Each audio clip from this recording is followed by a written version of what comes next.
Hello dear students, I am your chemistry teacher Komal Soni.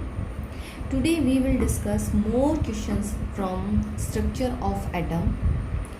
2.21 The mass of an electron is 9.1 into 10 to the power minus 31 kg.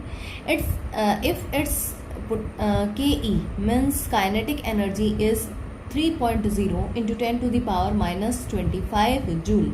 अब देखिए यहाँ पर हमको wavelength calculate करनी है, calculate its wavelength. तो यहाँ पर हमको इस क्वेश्चन में मास दिया गया है, मीन्स m हमको दिया गया है किसका, इलेक्ट्रॉन का. Mass of an electron is, electron का जो मास है वो यहाँ पर हमको दिया गया है 9.1 into 10 to the power minus 31 kg. और हमको दिया गया है काइनेटिक एनर्जी. काइनेटिक एनर्जी भी यहाँ पर क्वेश्चन में दिया गया है 3.0 into 10 to the power minus 25 joule. ये दोनों वैल्यूज़ हमको दी गई हैं. ओके, हमको निकालना है क्या, लैम्डा कैलकुलेट करना. हमको लैम्डा निकालना है, वेवलेंथ कैलकुलेट करना है. वेवलेंथ क्या होगी, हमें पता है kinetic energy is equals to होता है हाफ mv². हम इससे v की वैल्यू निकाल सकते हैं. अगर हमारे पास v की वैल्यू यानी वेलोसिटी हमारे पास अगर निकल जाती है तो हम क्या कर सकते हैं, वेलोसिटी अगर हमारे पास निकल जाती है तो हम ये वाला formula lambda is equals to h/mv, ये वाला फॉर्मूला पुट कर सकते हैं. अगर हमारे पास v की वैल्यू आ जाती है तो हम लैम्डा की वैल्यू कैलकुलेट कर सकते हैं. तो काइनेटिक एनर्जी हाफ mv². यहाँ पर काइनेटिक एनर्जी की वैल्यू पता है हमको, m की वैल्यू पता है, हम v की वैल्यू को कैलकुलेट कर सकते हैं. यहाँ पर v का फॉर्मूला क्या हो जाएगा, v का फॉर्मूला जाएगा v is equals to 2 into kinetic energy upon m. इसके ऊपर स्क्वायर था, इसका हो जाएगा हाफ. यहाँ से अगर हम स्क्वायर हटाते हैं v का तो यहाँ पर आ जाएगा हाफ वैल्यू. तो v इज इक्वल्स टू हो जाएगा 2 इंटू के ई की वैल्यू है 3.0 into 10 to the power minus 25 upon में m की वैल्यू यहाँ पर है 9.1 into 10 to the power minus 31. अगर हम इसको सॉल्व करते हैं तो हमारे पास आंसर आता है, v का आंसर हमारे पास आता है 811.57 मीटर पर सेकेंड. हमारे पास वेलोसिटी आती है, वो आती है 811.57 मीटर पर सेकेंड. अब हमारे पास वेलोसिटी की वैल्यू आ गई है. प्लांक कांस्टेंट की वैल्यू हमको पता है, h इज इक्वल्स टू कितना होता है ये हमको पता है 6. तो h की वैल्यू यहाँ पर हम लिख देते हैं 6.626 into 10 to the power minus 34 upon में m की वैल्यू हमें पता है 9.1 into 10 to the power minus 31. और यहाँ पर v की वैल्यू हमने कैलकुलेट करती है तो v की वैल्यू है 811.57. अगर हम इसको कैलकुलेट करते हैं तो हमारे पास वैल्यू आती है लैम्डा की 8.962 into 10 to the power minus 7 metre में इसका आंसर निकलता है. तो हमने इस क्वेश्चन में पहले क्या किया है, हमने काइनेटिक एनर्जी से v की वैल्यू निकाल दी है और v की वैल्यू से लैम्डा की वैल्यू कैलकुलेट करें. ठीक है, चलिए नेक्स्ट क्वेश्चन देखते हैं. 2.22 Which of the following are isoelectronic species, that is those having the same number of electron? Which of the following are isoelectronic species, जो कि जिनके इलेक्ट्रॉन्स जो हैं सेम हो. आइसोइलेक्ट्रॉनिक का मतलब होता है हैविंग, यहाँ पर लिखा हुआ है having the same number of electron, जिनके नंबर ऑफ इलेक्ट्रॉन सेम हो. तो यहाँ पर हमको दिया हुआ है सोडियम, यहाँ पर हमको दिया हुआ है sodium, potassium, magnesium, calcium, sulphur and argon. यहाँ पर सोडियम से चेंज हो गया है Na+ में. ठीक है, पोटेशियम से चेंज हुआ है K+ में, मैग्नीशियम से चेंज हुआ है Mg2+ में, कैल्शियम से चेंज हुआ है यहाँ पर कैल्शियम 2+ में, S से चेंज हुआ है यहाँ पर सल्फर 2- में, और आर्गन सेम जैसा था वैसा का वैसा है. ठीक है, यहाँ पर हमें पता है सोडियम के पास, सोडियम का एटॉमिक नंबर जो होता है वो होता है 11 एटॉमिक नंबर है. जितना एटॉमिक नंबर होता है उतने ही नंबर ऑफ प्रोटॉन्स होते हैं, उतने ही नंबर ऑफ इलेक्ट्रॉन्स भी होते हैं. ठीक है, तो यहाँ पर पोटेशियम का जो एटॉमिक नंबर है वो होता है 19. मैग्नीशियम का एटॉमिक नंबर 12, कैल्शियम का एटॉमिक नंबर होगा 20, सल्फर का एटॉमिक नंबर होता है 16 और आर्गन का एटॉमिक नंबर होता है 18। तो यहाँ पर देखिए सोडियम में से एक इलेक्ट्रॉन निकला है तब ये Na+ बना है। प्लस कब बनेगा? जब एक इलेक्ट्रॉन लेस होगा।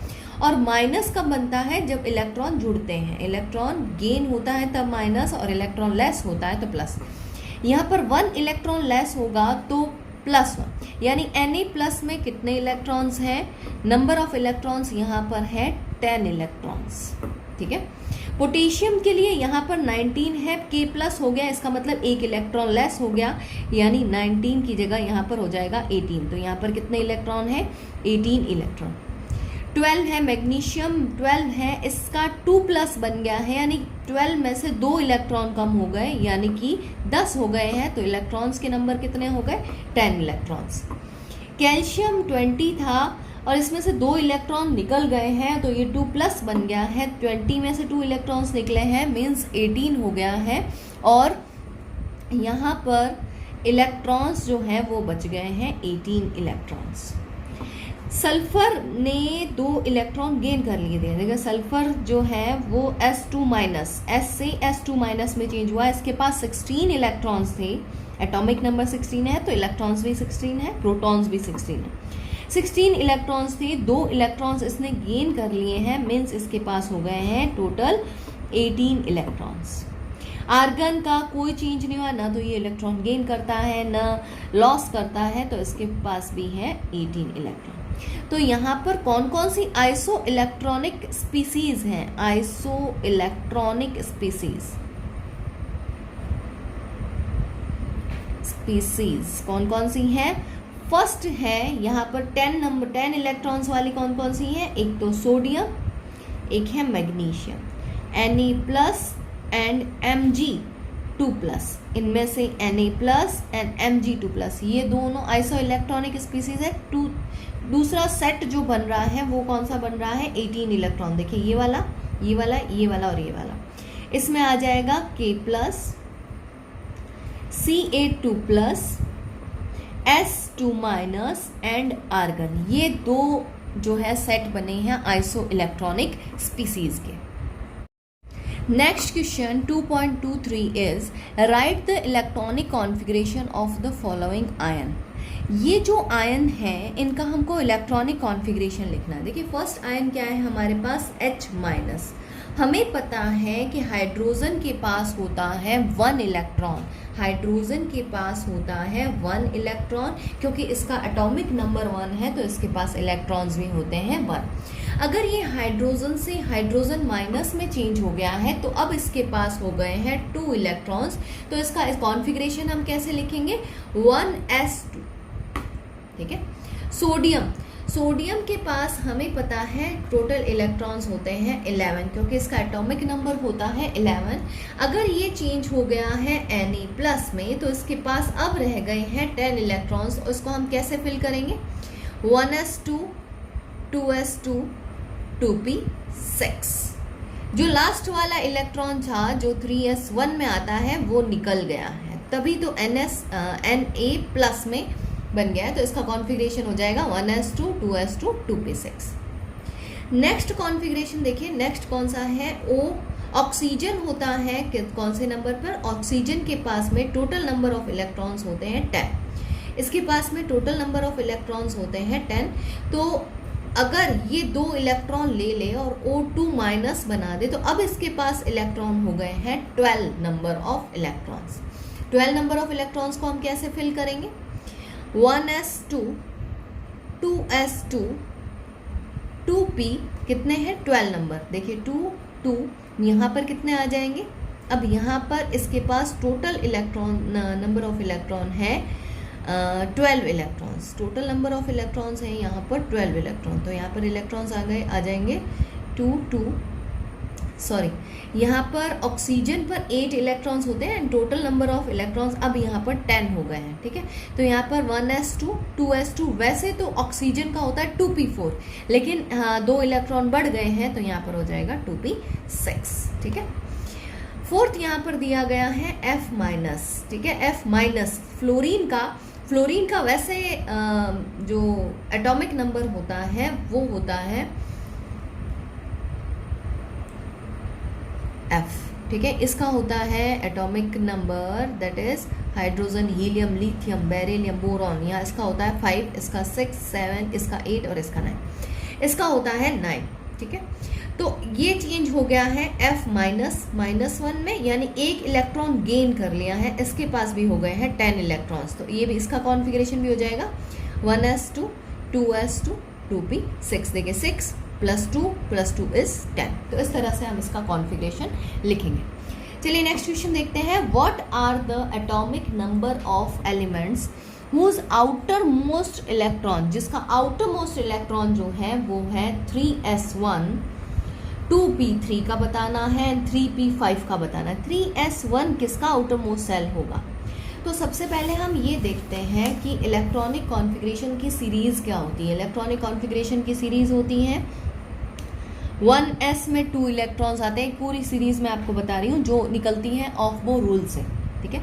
1s2, 2s2 में 2 इलेक्ट्रॉन्स, 2p में 6 इलेक्ट्रॉन, 3s में total 2 electron, 3p 6 electron, 3d की एनर्जी ज़्यादा होती है, 4s की एनर्जी कम होती है, तो 4s में 2 इलेक्ट्रॉन, 3d में 10 इलेक्ट्रॉन, फिर 4p में 6 इलेक्ट्रॉन। तो इस तरह से ये सीरीज़ चलती है, ठीक है।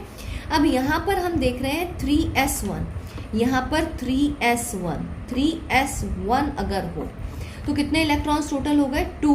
कॉन्फ़िगरेशन क्या हो गया? अगर मैं इसका कॉन्फ़िगरेशन लिखूँ तो क्या हो जाएगा? फर्स्ट के लिए A के लिए 3s1 तक का हमको कॉन्फ़िगरेशन लिखना है, यानी कि 1s2 2s2 2p6 and 3s1। Total number of electrons कितने हो गए? 2 2 4 6 10 एंड 1 11। तो 11 इलेक्ट्रॉन्स किसका होता है? 11 एटॉमिक नंबर किसका होता है? 11 एटॉमिक नंबर होता है सोडियम का। तो ये कॉन्फ़िगरेशन किसका है? सोडियम का। चलिए सेकंड देखते हैं, बी क्या है? 2p3। 2p3 किसका होगा? तो यहाँ पर देखिए 2p3, यहाँ पर अगर फिल हो 2p3, ठीक है, आगे कुछ भी फिल नहीं है, 2p3, यानी ये पूरा है, ये है और ये है। तो कॉन्फ़िगरेशन क्या हो गया? 1s2 2s2 2p3। Total number of electrons 4 + 3 7। Total number of electron is 7। 7 किसका होता है? 7 होता है नाइट्रोजन का।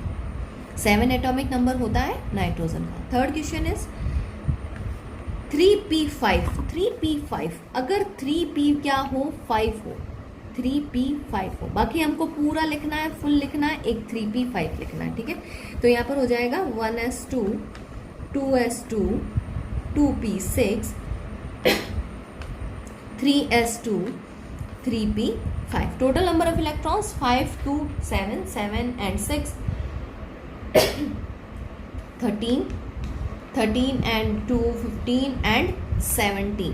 ये आया है हमारे पास। Total number of electron is 17। तो 17 किसका हो जाएगा? 17 नंबर इलेक्ट्रॉन्स किसके हो जाएंगे? 17 आएगा 3p5 यानी इसलिए आता है क्लोरीन के लिए। तो इसका आंसर होगा सोडियम, इसका नाइट्रोजन और इसका क्लोरीन। नेक्स्ट क्वेश्चन 2.23 का थर्ड पार्ट है, which atom are indicated by the following configuration? Helium 2s1। Helium को हमने बॉक्स में बंद किया है, इसका मतलब हीलियम तक का कॉन्फ़िगरेशन हमने लिख दिया। अगर मैं इसको लिखना चाहूँ तो कैसे लिखूंगी? 1s2, हीलियम का होता है 1s2 एंड 2s1, यानी ए का कॉन्फ़िगरेशन इतना है। Total number of electron is 3 और 3 जो है वो एटॉमिक नंबर किसका होता है? लिथियम का एटॉमिक नंबर होता है। फर्स्ट का आंसर हो जाएगा लिथियम। बी के लिए देखिए कॉन्फ़िगरेशन, नियॉन का कॉन्फ़िगरेशन होता है 1s2 2s2 2p6। उसके आगे का कॉन्फ़िगरेशन क्या है?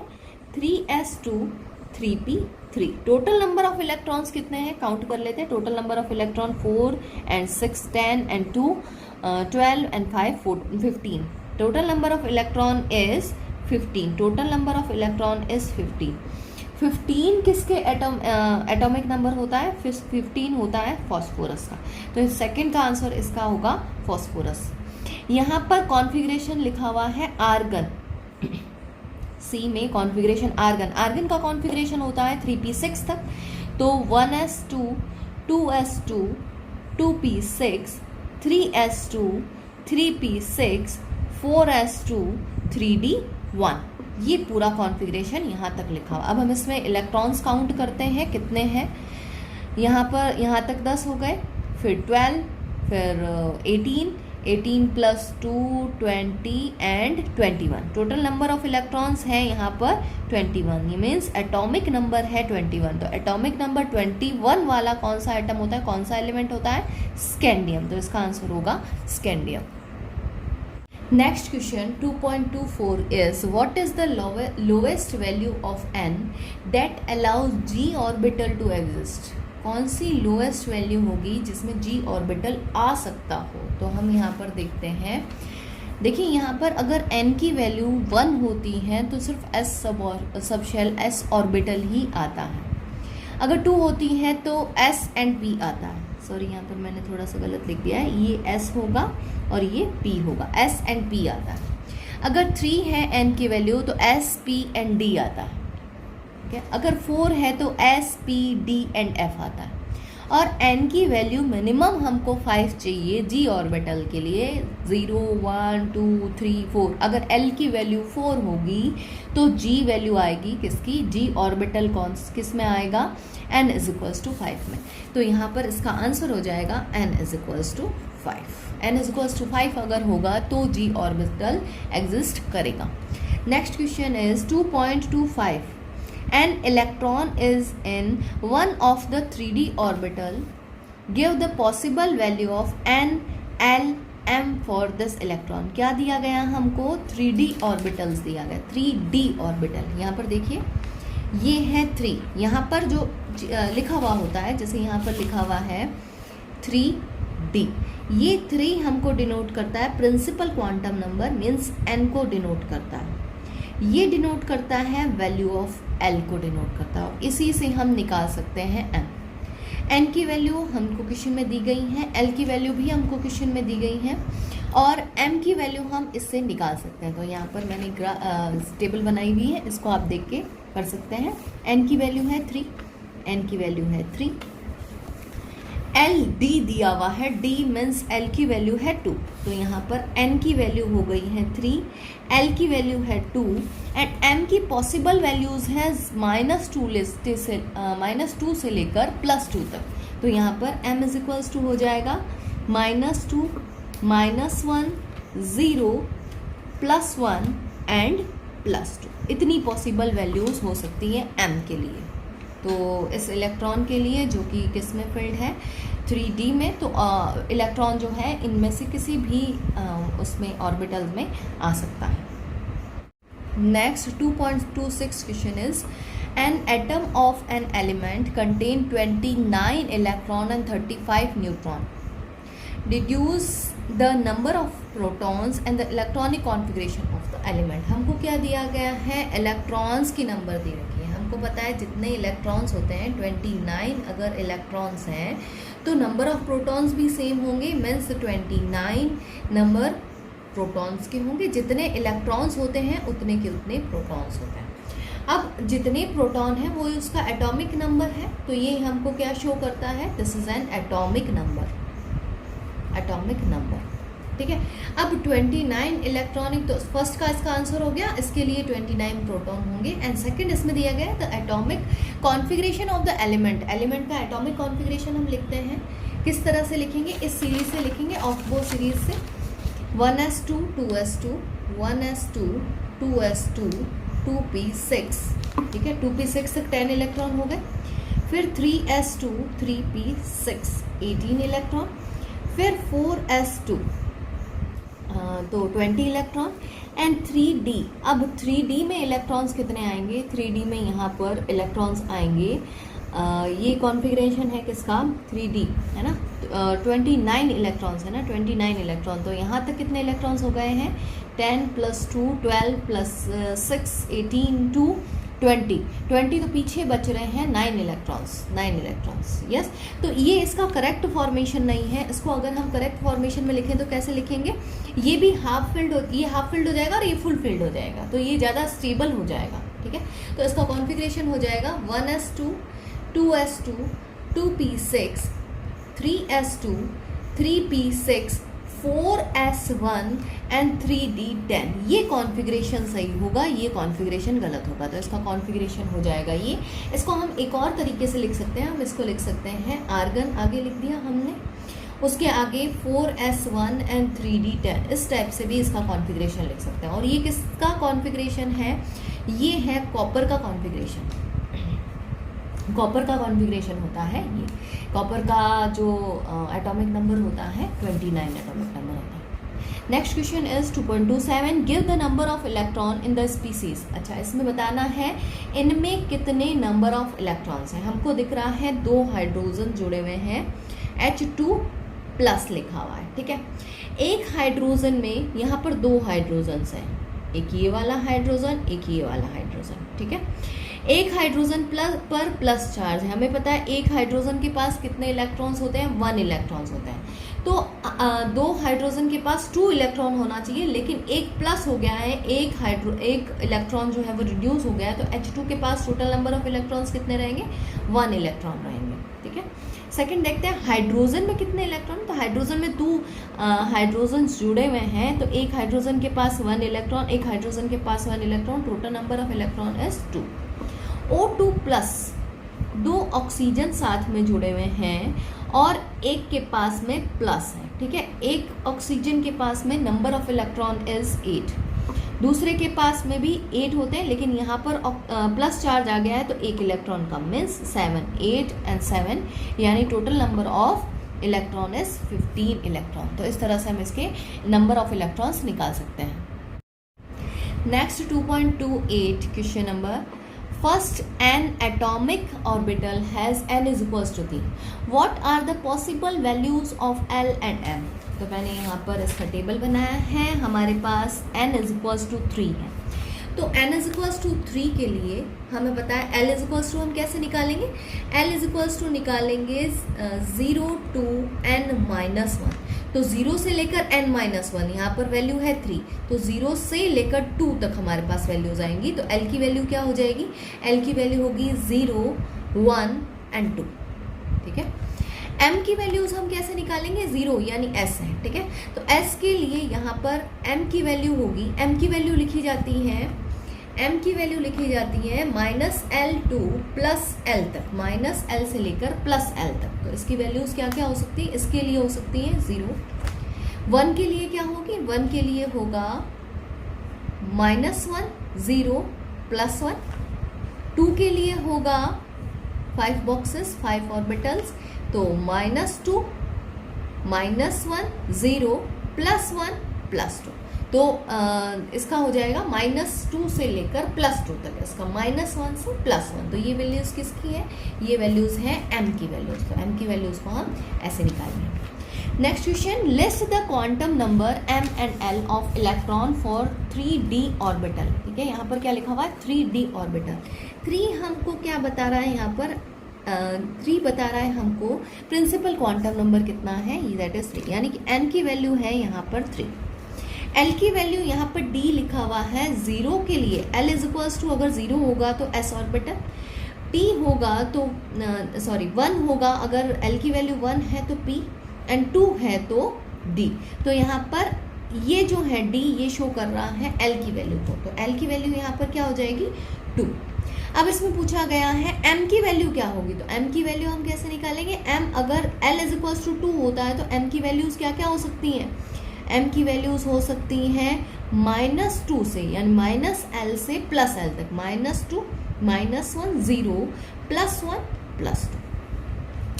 Next question is which of the following orbital are possible, कौन कौन सा ऑर्बिटल पॉसिबल है। ओके, यहाँ पर लिखा गया है 1p, अगर n इज इक्वल्स टू 1 होता है, ये देखिए ये n को शो कर रहा है, ये L को शो कर रहा है, अगर n इज इक्वल्स टू 1 होता है तो L इज इक्वल्स टू 0 होगा।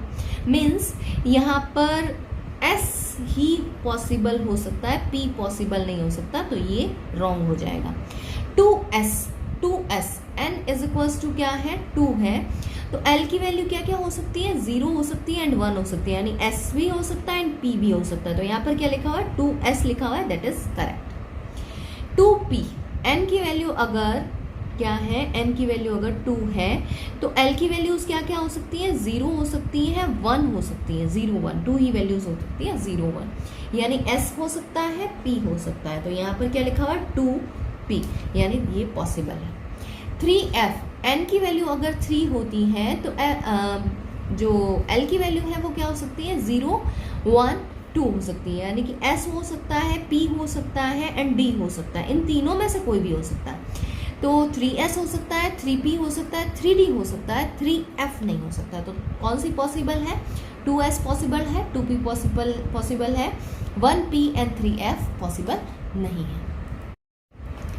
Next 2.29, using SPDF notation describe the orbital with the following quantum number, n is equals to 1, l is equals to 0, n is equals to 1, तो n is equals to 1 के लिए हम 1 लिखते हैं, s is equals to अगर 0 है तो 0 किसके लिए होता है, 0 होता है s के लिए, तो हो जाएगा 1s, ठीक है।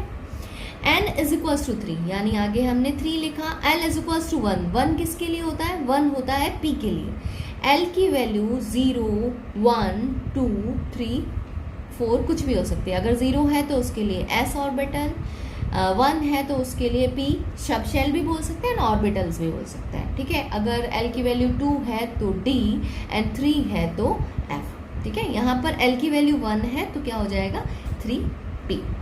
n is equals to 4, n is equals to 4, तो sp n is equals to 4, sorry n is equals to 4 and n is equals to 4 and l की वैल्यू 2 है, l की वैल्यू 2 किसके लिए होती है, d के लिए, तो यहाँ पर हो जाएगा 4d। n की वैल्यू 4 है एंड l की वैल्यू 3 है, l की वैल्यू 3 है, यानी 3 किसके लिए होती है, f के लिए, तो इस तरह से इसको लिखेंगे। Next, explain giving reason which of the following sets of quantum number are not possible, कौन सा पॉसिबल है कौन सा नहीं पॉसिबल है। तो सबसे फर्स्ट क्वेश्चन है n इज इक्वल्स टू 0, हमें पता है n इज इक्वल्स टू 0 कभी नहीं होता, n इज इंटीजर वैल्यू, 1 से स्टार्ट होगा, 1 2 3 होल नंबर होगा, ठीक है। तो ये तो पॉसिबल नहीं होगा, यहाँ पर फर्स्ट हमें पता चल गया n is equals to 0 possible नहीं है। यहाँ पर दिया गया है n is equals to 1, n is equals to 1, okay, n is equals to 1 अगर होगा तो l की वैल्यू क्या होगी, n माइनस 1 यानी 0, यहाँ पर दिया हुआ है। m की वैल्यू 0 के लिए अगर s है तो m की वैल्यू आपको पता है s 1 ऑर्बिटल, s के लिए कितना होगा 0, तो ये भी पॉसिबल है। और इस s में हाफ इलेक्ट्रॉन्स रह सकते हैं, मतलब नेगेटिव स्पिन वाला इलेक्ट्रॉन रह सकता है, तो ये पॉसिबल है, ये पॉसिबल नहीं है। Third, n is equals to 1 है, l भी 1 है, तो ऐसा कभी नहीं होता है n इज इक्वल्स टू 1 भी और l भी 1 हो, n इज इक्वल्स टू 1 होगा तो l n माइनस 1 होगा, 0 से लेकर n माइनस 1 तक होगा, तो n माइनस 1 तो l इज इक्वल्स टू 0 होना चाहिए, तो ये पॉसिबल नहीं है। n इज इक्वल्स टू 2 है, l इज इक्वल्स टू 1 है, ओके, तो यहाँ पर मैं लिख रही हूँ n इज इक्वल्स टू 2 है, यहाँ से भी देख सकते हैं n इज इक्वल्स टू 2 है, l इज इक्वल्स टू 1 है and l is equals to 1 है and m is equals to 0, yes possible हो सकता है, m इज इक्वल्स टू 0 यहाँ पर है and s is equals to half, तो ये वाला पॉसिबल होगा, ये वाला पॉसिबल होगा। n इज इक्वल्स टू 3 है, यहाँ पर देखिए n इज इक्वल्स टू 3 है, n इज इक्वल्स टू 3 है, l भी 3 है, तो ऐसा कभी नहीं होगा, ये दोनों इक्वल कभी नहीं होंगे, एक कम होगा, तो ये पॉसिबल नहीं है। n इज इक्वल्स टू 3 है, l is equals to 1, m is equals to 0, s is equals to plus half, ये पॉसिबल है, ये आप पर छोड़ रही हूँ, आप इसको सॉल्व करिए और बताइए क्या ये पॉसिबल होगा कि नहीं। नेक्स्ट वीडियो में हम इससे आगे के क्वेश्चंस देखेंगे, तो जल्दी से मेरा चैनल सब्सक्राइब कर लीजिए और बेल आइकन को दबा दीजिए ताकि आपको मेरे आने वाले वीडियोज़ के नोटिफिकेशंस मिलते रहें, और मैं कोशिश करूँगी कि और भी ज़्यादा चैप्टर्स के क्वेश्चंस आपको सॉल्व कराती रहूँ। तब तक के लिए बाय।